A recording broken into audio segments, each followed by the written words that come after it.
अल्लाह ही अल्लाह किया करो, दुख न किसी को दिया करो, जो दुनिया का मालिक है नाम उसी का लिया करो। मकतब और मदरसे वालों के लिए खुशखबरी। तरहाब अरब ड्रेस, अरबी जुब्बा, शायान थोप और सदरी, हाफिज आलिम फाजिल मुफ्ती बनकर फारिग होने वालों और मकतब के बच्चों के लिए एक नया तोहफा। सालाना प्रोग्राम में देने के लिए एक अनोखी चीज़ इंडिया में कहीं भी हासिल करने के लिए अभी कॉल करें। तरहाब अरब ड्रेस, इब्राहिमपुरा, भोपाल। अस्सलामु अलैकुम वरहमतुल्लाहि वबरकातुहू।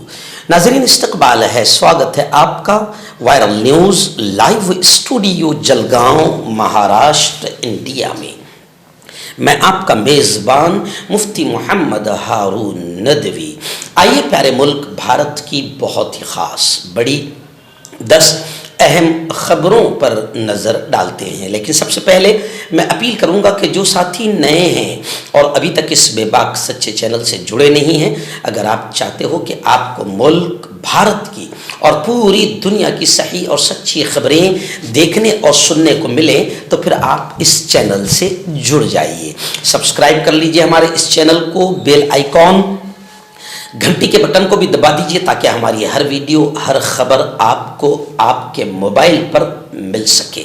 और हाँ नाज़रीन, हम हर रोज़ एक अपील करते हैं कि प्लीज़, ये एक प्राइवेट चैनल है और चैनल चलाने के लिए पूरी एक टीम काम करती है, बड़ा रुपया पैसा खर्च होता है। अगर आप चाहते हो कि ऐसे चैनल जो जुल्म और जालिमों के ख़िलाफ़ बेबाक अंदाज में बोल रहे हैं, अगर आप चाहते हो कि ऐसे चैनल मजबूत हों, तो प्लीज़ आप चैनल की फाइनेंशियल हेल्प, माली ताआवुन, माली मदद ज़रूर कीजिए। स्क्रीन पर आप नज़र डालें, हमारे चैनल का बैंक अकाउंट नंबर भी दिया गया है। और अगर आप ऑनलाइन पैसा भेजकर मदद करना चाहते हैं तो गूगल पे, फ़ोन पे और पेटीएम तीनों का एक ही नंबर है, 9637541786। अल्लाह ने जो भी ताकत आपको दी है उस एतबार से हर दिन या हफ्ते या महीने में एक बार ही सही 200, 500, 1000 जो भी आप चैनल की मदद कर सकते हैं, मदद कीजिए, चैनल को मजबूत कीजिए, हमारा साथ दीजिए। नाज़रीन, पहली बड़ी अफसोसनाक खबर रियासत गुजरात की राजधानी अहमदाबाद से आ रही है। अहमदाबाद से हमारे रिपोर्टर मुफ्ती इस्माइल सुमरा ने बताया कि अहमदाबाद में डॉक्टर भीमराव साहेब अम्बेडकर के मुजस्समे की तोड़ फोड़ की गई, जिसके बाद फिर तनाव पैदा हो गया, हालात ख़राब हो गए। इस नीच और घटिया हरकत पर जो अहमदाबाद में की गई है, कांग्रेस ने सख्त रद्द अमल, सख्त रिएक्शन जाहिर किया। दलित तंजीमों ने भी ज़ोरदार अंदाज में एहतजाज किया, आंदोलन किया और कहा कि अमित शाह जैसी सोच वाले लोग यही रहते हैं। और जाहिर बात है कि अमित शाह गुजरात का, नरेंद्र मोदी गुजरात का, और जब गुजरात के अमित शाह ने घटिया और नीच अल्फाज कहे हैं और बाबा साहेब अम्बेडकर का अपमान किया, तो अब जो नीचे वाले नीच है उनको भी हवा मिल जाती है, उनको भी ताकत मिल जाती है कि अपना अब्बा ये काम कर रहा है तो अपनों को भी इशारा मिल गया कि नीचे भी अपनों को यही काम करना है। तो अब अमित शाह जैसी सोच वाले लोग, दलित संगठनों ने कहा कि अमित शाह जैसी सोच वाले लोग यही रहते हैं।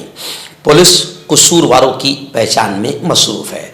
मेरा ख्याल पुलिस पहचान करने में लगी रहेगी, मगर आखिर तक शायद पहचान नहीं होगी या फिर कुछ चंद बेकसूरों को पकड़ लिया जाएगा। लेकिन मैं साफ कह रहा हूं कि अहमदाबाद समेत पार्लियामेंट से लेकर अहमदाबाद तक बाकायदा अमित शाह ने जो पार्लियामेंट में घटिया हरकत की है, तो गोया के भगवा आतंकियों को ये मैसेज अमित शाह ने दे दिया है कि जगह जगह अम्बेडकर की तौहीन करो और फिर माहौल गर्म करो। मुसलमान तो मुसलमान, अब दलित भी महफूज नहीं है बीजेपी के जुल्म सितम और बीजेपी के हिटलराना अंदाज से।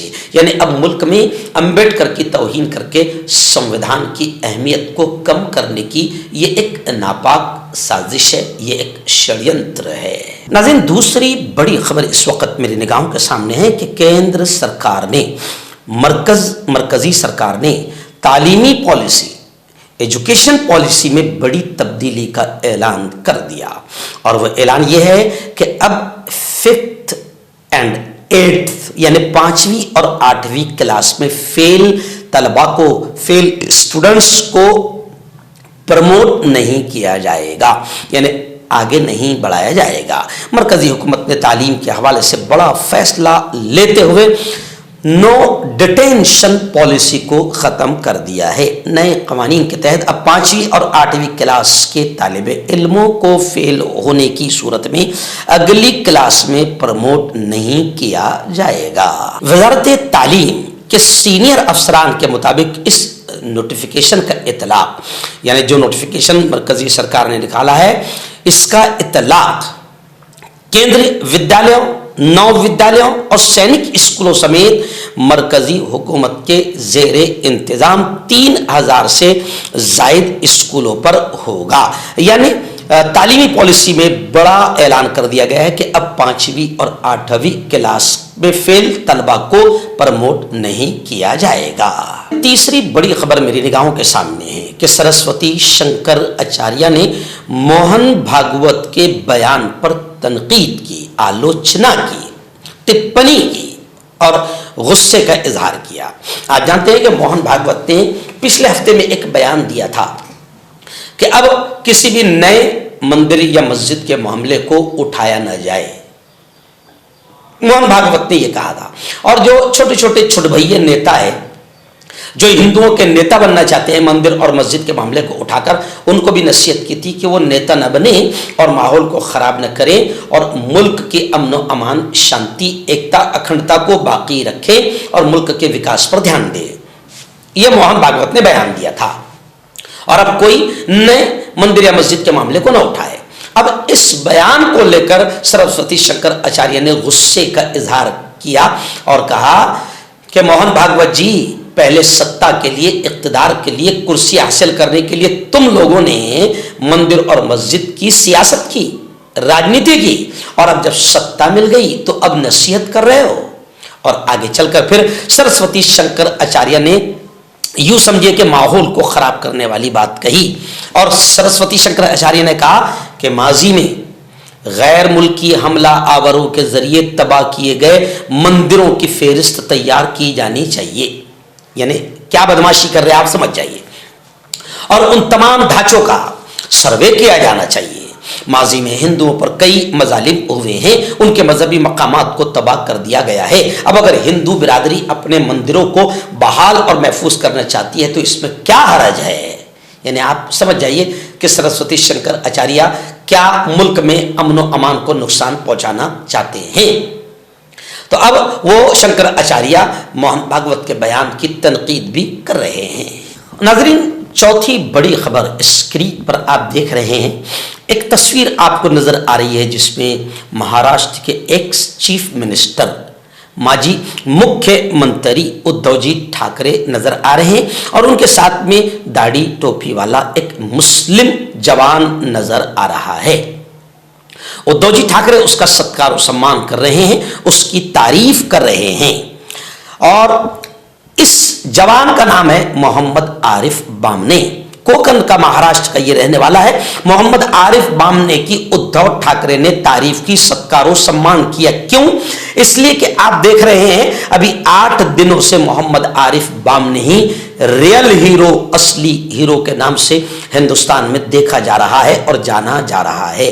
आपको याद होगा कि पिछले हफ्ते में गेटवे ऑफ इंडिया से एलिफेंटा जा रही एक मुसाफिर सवार कश्ती हादसे का शिकार हो गई और फिर वो पलट गई, लोग डूबने लगे। बताया जा रहा है कि 11 से 13 अफराद अब तक मर चुके हैं, लेकिन उस वक्त अपनी जान की परवाह न करते हुए अपनी जान पर खेलकर मोहम्मद आरिफ बामने ने 35 हिंदू भाई बहनों की जान बचाई।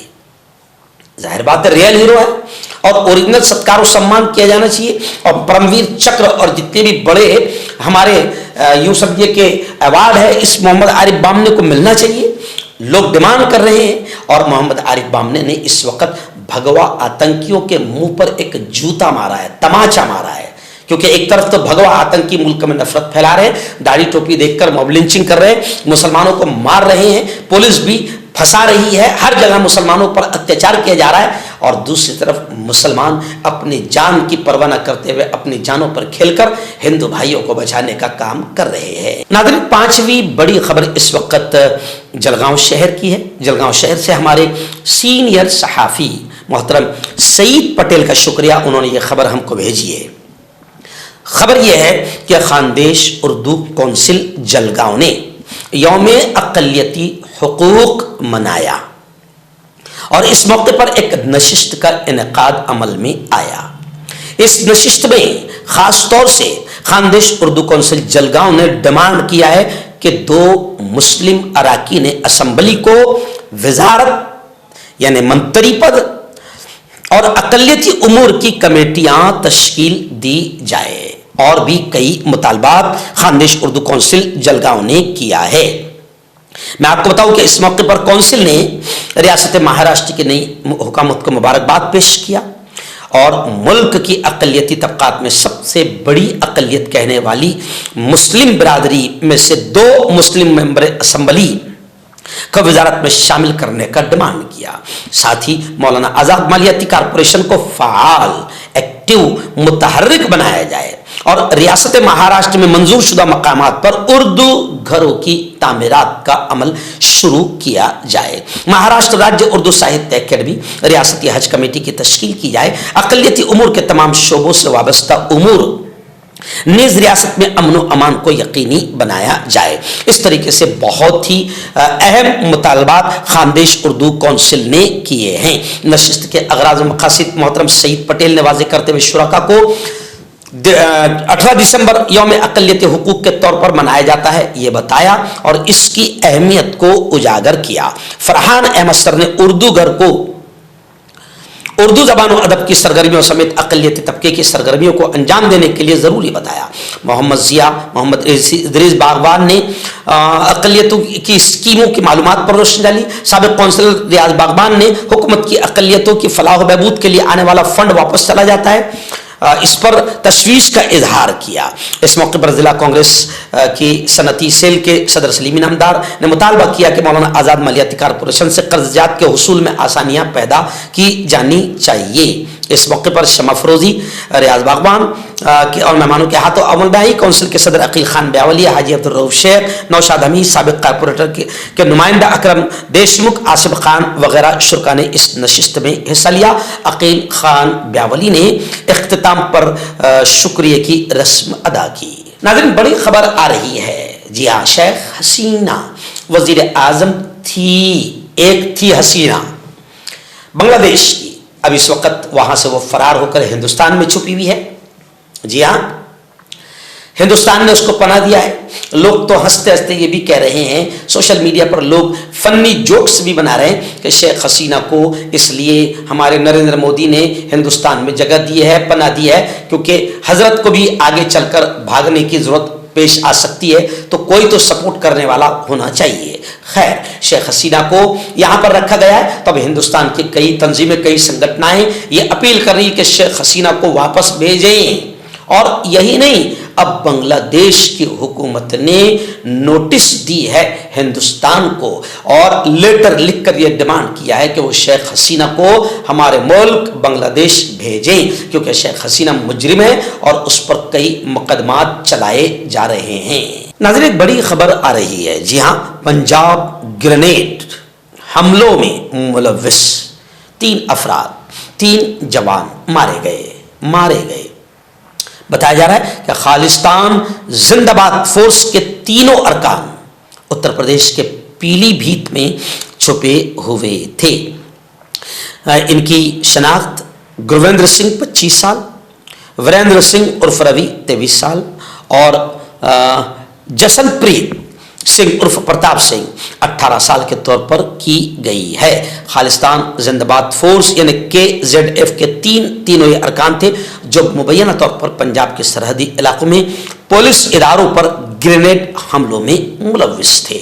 नाज़रीन, बड़ी खबर आ रही है। जी हाँ, गुज़िश्ता कल हमने आपको बताया था कि अपोजिशन लीडर, दबंग कदआवर नेता कांग्रेस के राहुल गांधी महाराष्ट्र के परभनी आए और अब खबर आ रही है कि राहुल गांधी ने मरने वाले सोमनाथ सूर्यवंशी के घर वालों से मुलाकात की, उनके ख़ानदान वालों से मुलाकात की, और सोमनाथ सूर्यवंशी और विजय वाकोड़े दोनों मरने वालों के ख़ानदानों से मुलाकात करके राहुल गांधी ने उन्हें तसल्ली दी और राहुल गांधी ने यह डिमांड किया कि सोमनाथ सूर्यवंशी के कत्ल के जो भी जिम्मेदार है उनको सख्त सज़ा मिलनी चाहिए।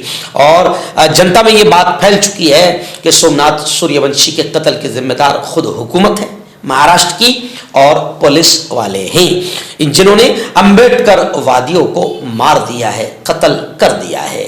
और राहुल गांधी ने यह भी कहा है कि इस कत्ल में मुलविस अफराद को सख्त सजा दी जानी चाहिए। मजीद उन्होंने ये भी बताया कि वजीर आला ने यानी फडणवीस ने असेंबली में इस मामले पर गलत जानकारी दी है, गलत मालूमात फराहम की। उन्होंने इस कत्ल के लिए देवेंद्र फडणवीस को भी जिम्मेदार ठहराया है और उन्होंने कहा कि आरएसएस का नजरिया संविधान को खत्म करने का है, लेकिन हम इस मसले पर सियासत नहीं करना चाहते। हमारी सिर्फ यही मांग है कि सूर्यवंशी के खानदान को इंसाफ मिले और सूर्यवंशी के कातिलों को सजा मिले। आइए नाज़रीन, बड़ी खबर आ रही है, चौंकाने वाली खबर मैं इसे कहूँगा, और बेगैरत बेशरम अंधभक्तों और गोबर भक्तों के दिमाग इस पर खुल जाएंगे। जी हाँ, मोदी हुकूमत कितनी बदमाशी कर रही है और कैसा लूटमार कर रही है और कैसा बुरा हाल और सत्यानाश कर रही है, ये खबर बताएगी। जी हाँ, खबर है कि बेरोजगार नौजवानों से भी भर्ती फार्म पर 18% जीएसटी वसूल किया गया। मोदी हुकूमत के जरिए वसूली की गई। इस घटिया वसूली के तरीके पर कांग्रेस ने कमेंट करते हुए और बरहम होते हुए, गुस्सा होते हुए कहा कि अरे बेरोजगारों को तो छोड़ दो, एक तो आप इनको नौकरी नहीं दे रहे हैं, आपने झूठा और थड़कलास वादा किया था कि हर साल 2 करोड़ नौकरियां दी जाएगी। 10 साल हो गए, 10 साल में 2 करोड़ भी नौकरियां जवानों को नहीं दी गई और अब ये बेरोजगार नौजवान अपनी जिंदगी से हाथ धो रहे हैं, आत्महत्या और खुदकुशी की तरफ बढ़ रहे हैं। और ये बेरोजगार नौजवान जब एग्जाम देते हैं या कुछ करते हैं या भर्ती के लिए फॉर्म भरते हैं, किसी जगह नौकरी निकलती है तो इनसे भी फीस ली जा रही है और फीस के साथ साथ शैतानी हरकत यह कि उनसे भी 18% जीएसटी वसूल किया जा रहा है। तो कांग्रेस ने कहा कि बेगैरत मोदी सरकार कम से कम बेरोजगारों को तो छोड़ दें। नाज़रीन, उत्तर प्रदेश से एक बड़ी अफसोसनाक खबर आ रही है। वैसे उत्तर प्रदेश से हमेशा अफसोसनाक की खबरें आती है और जब तक कि योगी रहेगा हाल यही रहेगा। उत्तर प्रदेश का, सिर्फ मैं मुसलमानों की बात नहीं कर रहा हूँ, सबका सत्यानाश योगी करके रहेगा, बीजेपी करके रहेगी। लेकिन खैर, मुसलमानों का नंबर पहला है, जुल्म पहले इन पर होगा। अब बड़ी खबर ये आ रही है कि उत्तर प्रदेश का वाराणसी, बनारस, जी हाँ, बनारस से यह खबर आ रही है कि योगी हुकूमत ने बड़ा फैसला करते हुए वाराणसी के मुस्लिम इलाकों में 10,000 दुकानों को मुनहदिम करने की, गिरा देने की हिदायत जारी की है, यानी आदेश दे दिया है। योगी हुकूमत ने बड़ा फैसला लेते हुए हजारों दुकानों को गिरा देने का आदेश दे दिया है। दरअसल यह खबर यूपी के वाराणसी से आ रही है। ऐसा फैसला पीएम मोदी के पार्लिमानी हलके में तरक्कियाती कामों की वजह से लिया गया है, यानी विकास के नाम पर यह फैसला लिया गया है। ऐसे में मुस्लिम इलाकों में तकरीबन 10,000 दुकानों को गिराने का फैसला किया गया है, यानी विकास का नाम और मुसलमानों की दुकानों को गिराना, मुसलमानों से रोजगार भी छीन लेना, ये असल काम योगी सरकार और मोदी सरकार कर रही है। इसीलिए सपा के सुप्रीमो अखिलेश यादव ने कहा कि बीजेपी सरकार जो जुल्म अत्याचार कर रही है और हिटलर और नाजी बनी हुई है, अखिलेश यादव ने कहा कि रावण और कंस की तरह बीजेपी हुकूमत का खात्मा होगा। मर्दाना ताकत हासिल करें 72 घंटों के अंदर, वो भी जड़ी बूटियों द्वारा। हकीम याकूब खान से कांटेक्ट करें जो कि 75 सालों से हिकमत कर रहे हैं। इसके अलावा जोड़ों में दर्द, गुर्दों में पथरी, शुगर, खुजली, ल्यूकेरिया का गारंटी से इलाज किया जाता है। अभी कांटेक्ट दोस्तों, मैं हकीम जावेद। क्या आपको शुगर है या आपके बदन में दर्द रहता है, जैसे जोड़ों का दर्द, नसों का दर्द, गठिया वाई? इसके अलावा अगर आपको बवासीर है, खूनी वाली हो या मस्से वाली हो, और अगर आप अपनी शादीशुदा ज़िंदगी को लेकर खुश नहीं है, तो आप हमें कॉन्टैक्ट कर सकते हैं। यहाँ गारंटी के साथ जड़ी बूटी से इलाज किया जाता है। Thank you so much. Hakim Farid जो कि खानदानी देसी दवाओं से इलाज करते आ रहे हैं, जैसे मर्दाना ताकत, लिकोरिया, शुगर बिना अंग्रेजी दवाई बिना परहेज के खत्म हो जाती है। इसके अलावा जोड़ों का दर्द, घुटनों का दर्द, कमर दर्द, खुजली, बवासीर, खूनी व मस्से वाली, वजन कम करना, वजन बढ़ाना, तिल, मस्से, आंखों के ऊपर की चर्बी, बालों का झड़ना, बालों में कीड़ा लगना, भी कॉन्टैक्ट।